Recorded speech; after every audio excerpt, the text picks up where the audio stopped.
Namaste, welcome yogis. My name is Katie Rose. Today we're going to take a sequence for energy. Anytime that you are feeling a little bit flat, a little bit low in energy, instead of grabbing a cup of coffee or going for some other, maybe a sugary treat or something to try and boost your energy, you can try this yoga practice. It'll leave you feeling refreshed and alert. I'm going to start with a breathing practice. It's called Kapalabhati in Sanskrit, which means shining skull. So it has the effect of bringing a lot of energy into the head and making you feel really bright and radiant in this part of your body. Now with Kapalabhati, we take a strong pumping exhalation out through the nose. So if you need to go ahead and blow your nose first and just make sure your sinuses are clear, please do. You want to place your hand on the diaphragm, just at the base of the rib cage in the centre there. And as you exhale, this forceful exhale, you'll feel the diaphragm lift in and up, forcing the old air out of the body. And then you'll just gently relax. The inhale kind of takes care of itself. You don't really need to do much for the inhale. And then again, pump the diaphragm and the air is forced out.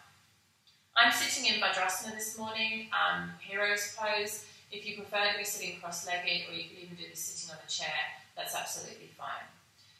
It's important that the spine's nice and upright so we get that lift of energy through the midline of the body. And even if you don't do the rest of the practice today, just this practice alone, this Kapalabhati breathing exercise, will be enough to shift you into feeling a lot more energized. So, you know, sometimes I've written a couple of books. When I've been spending a lot of time writing, sitting at my computer, I might stop and do this breathing practice for a few rounds if I'm starting to get a bit kind of foggy and a bit tired in the middle of the afternoon.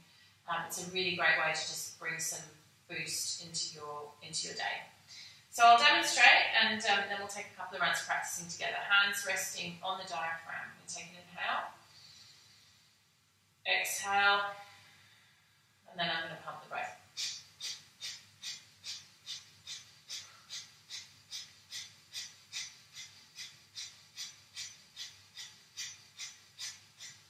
Inhale, hold the breath, holding, feeling the energy in the body, holding, and exhale. Just breathing normally. You can see the pumping breath is quite fast. It'll take you a while to get used to it, but once you've nailed it, you won't look back. It's slightly different to breath of fire, which you might also be familiar with. In breath of fire, we pump in and out. With this version, Kapalabhati, it's just the exhale that's forced. So I just want to show you the difference. Breath of fire would be like this. You can feel there's an in, out that's strong. Kapalabhati is just out, like pump, pump, pump. We're really waking up the diaphragm. Let's go a second round. Inhale. Exhale. Inhale to half. And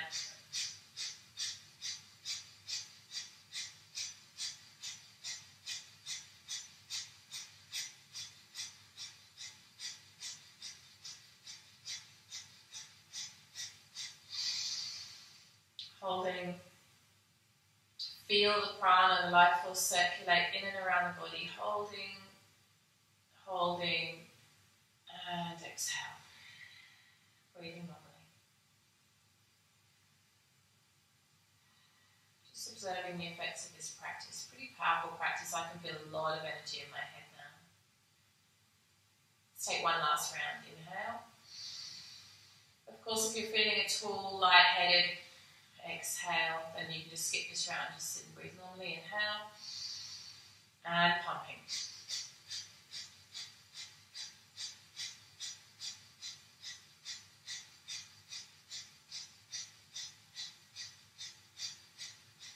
Inhale, retain. You can slightly drop chin to chest to create a little lock here to hold the energy through the chest. This is Jalandhara Bandha. Holding, even a light Mula Bandha if you're familiar with that technique. If not, don't worry. And exhale, release. Beautiful. Let's come into downward facing dog. Tucking the toes, pressing into the hands, pushing back, lengthening out through the spine. working a little into the backs of the legs. And we'll start to mobilise the spine a little more. Inhale, come forward into plank. Exhale, knees, chest, chin. Inhale, cobra. And exhale, bend the knees, tuck the toes, downward facing dog. We'll do that a few more times. Follow along with me. One of the things I notice when I do the Kapalabhati practice, that pumping breath, is that I feel a lot of lightness in my body. So I really like doing that practice at the beginning before I do my asana sequence. It helps me to come to the physical practice with a lot more lightness, especially early in the morning. So if you're waking up and doing your practice first thing in the morning and you feel some tiredness or some heaviness in the body, starting with that breathing technique is really powerful. Back into downward facing dog. We're going to move through some standing postures, because standing postures really help to build energy in the body. So start by stepping your right foot forward between your hands, rotate your left heel to the floor, and come up into Virabhadrasana, Warrior One.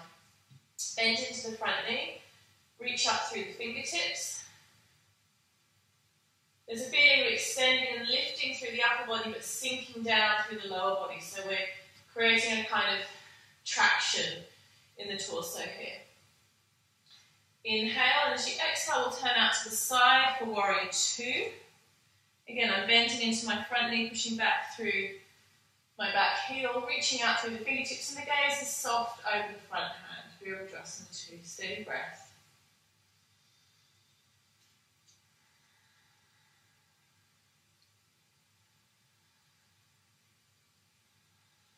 Inhale here, straighten your legs. Exhale, reach forward and down for Trikonasana, extending the left arm up. Now you can look straight up at your left hand here. If that feels strong on your neck, I would recommend looking straight ahead. For me, I get a lot of tightness in my neck. If I look up, it feels quite crunchy in this pose. So I tend to either look straight ahead, or you can even look down at the floor. Opening out through the front body here, steady breath. Inhale, bring up. Exhale, release down. I'm going to switch sides by simply changing the feet over. And I'll bend into my left leg, square my hips to the opposite end of the mat. Inhale, bring the arms up, Warrior One. So we're here on the other side now. Again, steady breath. I'm sinking down through the hips and groin while simultaneously lifting up through the fingertips. That feeling of traction through the body.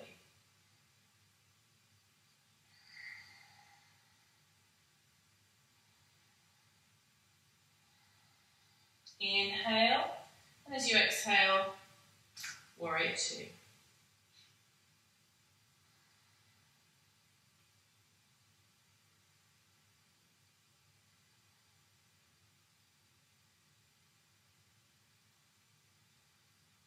Inhale, straightening the legs up. Exhale, reaching forward and down from triangle pose, and then just choosing where you want to place your line of vision. The other thing here with triangle pose is keeping a little micro bend in the knees, so you don't want to lock into those knee joints.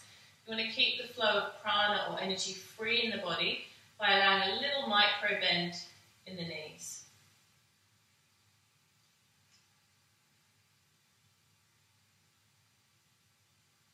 From here, inhale, coming up, and exhale, releasing down. We're going to step the feet together and come back down to the mat for a couple of back bending variations. I'm going to work a little bit Ustrasana, the camel, today. So for Ustrasana, I'll just show you this way on. We want to have some space between the knees, and basically you want to create fists with your hands and have a double fist between the knees. That'll give you the right amount of space between the legs. That's important because what that does is it protects your lower back here, your sacrum. If your legs are too close together, you'll get some compression there, and if they're too wide, there'll be too much stretching on this joint. So in order for this next posture to be really safe and beneficial, having that double fist width between the knees is important. Bring your hands onto your lower back, and then you can tuck the toes under if you want to create a little bit of extra height for yourself if it feels like the back bend might be a little bit strong. We're going to inhale, and as we exhale, we just Gently bring the body weight back, and I really feel my thighs switching on now. So I'm not trying to work into a back bend yet. First of all, I'm working with quadricep muscles really engaging. So inhale, exhale. Inhale, coming up. Exhale, back. Inhaling up. And then exhale, coming back. This time I can work into the back bend if it's available to you. Again, you can tuck the toes to get a little bit more there and drop the head back. Again, that's optional. It's important to come out of this pose without wobbling too much from side to side. So you don't want to kind of wiggle from one side to the other. You want to try and come back up in one smooth, fluid movement. Let's take a second round. Inhale. Exhale. Just feel neutral spine. Inhale. Switch on the quad muscles. Exhale.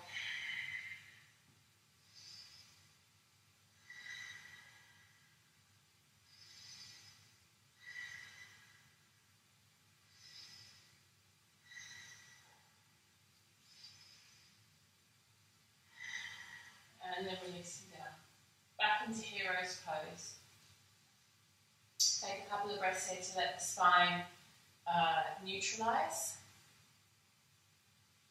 And then counter pose with child's pose.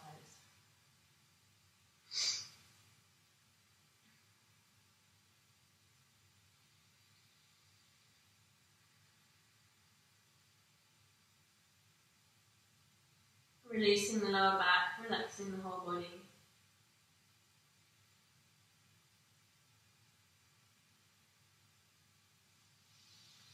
One last asana variation before we come into meditation and relaxation today.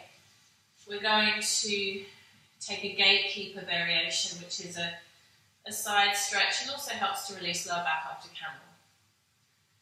So sitting with the legs wide, you might want to draw the flesh of the buttocks out a little bit so you can feel your sit bones on the floor. And then bend your left knee and bring the sole of the left foot in towards the right thigh. You can see my right leg's out at an angle here, it's not straight in front of me. From here, a couple of options. You can just place your hand on your shin, that's one variation. You can go a bit deeper and bring your elbow into the floor. Final variation would be to take a big toe into a grip with the index and middle finger. And then here, we inhale, extend the arm up, and then let it hook up and over. Now, it's easy to grab hold of my foot if I really let myself slump forward here, but I don't want to do that. I want to create an opening through the side of the body. So actually, I'm not going to go for grabbing my toes because I don't have that flexibility here. I'm going to rather let my arm do a lot of the work for me. The weight of my arm is creating the opening through the side body here. So just breathing into that.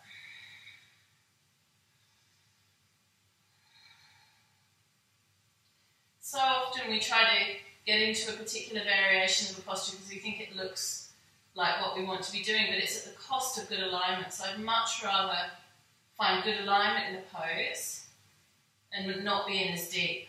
We'll get a lot more benefit from that. Slowly coming up. Very gentle twist. Inhale, draw the arms up. Exhale, right hand to left knee, left hand behind. We're just going to look over the left shoulder. After strong back bending, a twist is a really helpful and safe neutralizer. Beautiful. Let's come back to center, switch sides.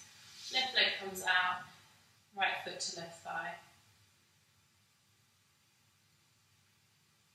Create some length, and I'm going to fold it forward, hooking the thumb, resting the forearm down. You can choose your variation. Inhale, length and space. Exhale, arcing over. And once again, I'm not coming into the full expression of the pose because I'd rather keep the side of my body really open and spacious. Of course, if there's more flexibility, if you're more flexible than me, you can get your hand to your foot without that cost, without the shoving down of the side body, please go ahead. Everybody's different. We each have different capacity in terms of strength and flexibility in different parts of our body. 2 more breaths here.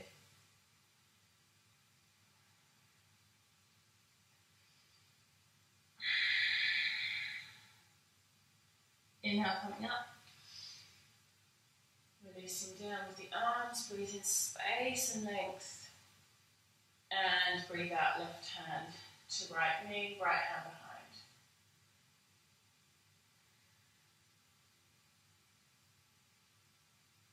And as we come towards the end of the practice, hopefully you're feeling a lot of energy and vitality in your body. This is an enlivening practice that has really woken up the whole system. Let's come into a brief meditation. You have the option to come and rest in Shavasana if you want, but because this is an energizing practice, my recommendation would be to sit rather than lying down today. When we come into Shavasana, often we become a little sleepy. In sitting, we're likely to stay a little more alert. So find your comfortable sitting meditation posture, any variation that works for you, and gently close your eyes. Relax your shoulders, relax your jaw. Feel that the skin of your face is soft. Feel the gentle buzz of energy or life force moving through your body now. Feel that vibration or pulsation of life that animates you.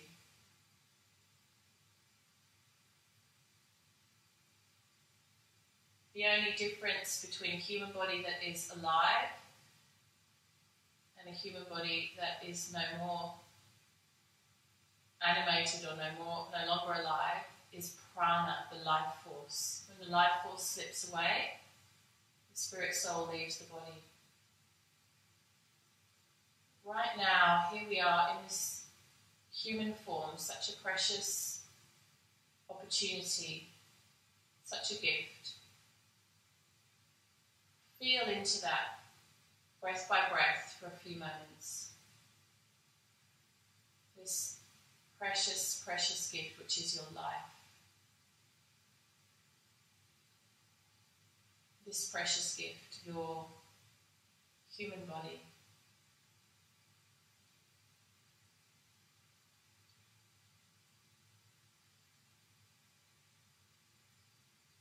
Bring the palms of your hands together, and the question I always ask myself when I reflect upon the gift of my life is, how may I be of service?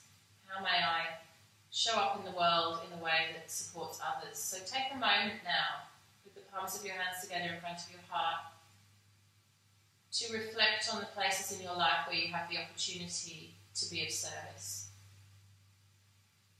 Perhaps you are able to look after others. Maybe you have children or a pet or an elderly relative that you can extend some support and love to.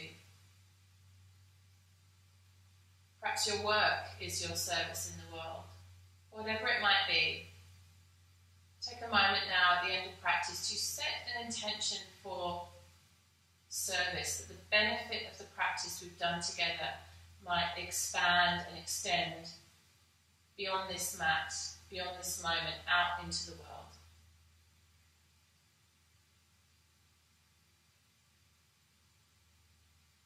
Gently bow your head and slowly open your eyes. Namaste. Thank you so much for joining me today. Please go ahead and place in the comments. I would particularly love to hear what your intention for service is or was. I always really enjoy hearing about how these practices are of benefit and what you get from them. So please share with all of us what came up for you in that service intention reflection at the end. If you enjoyed this video and you'd like to see more, please subscribe. We'll be posting lots more content in the coming weeks and months, and we would love for you to follow the journey. Namaste.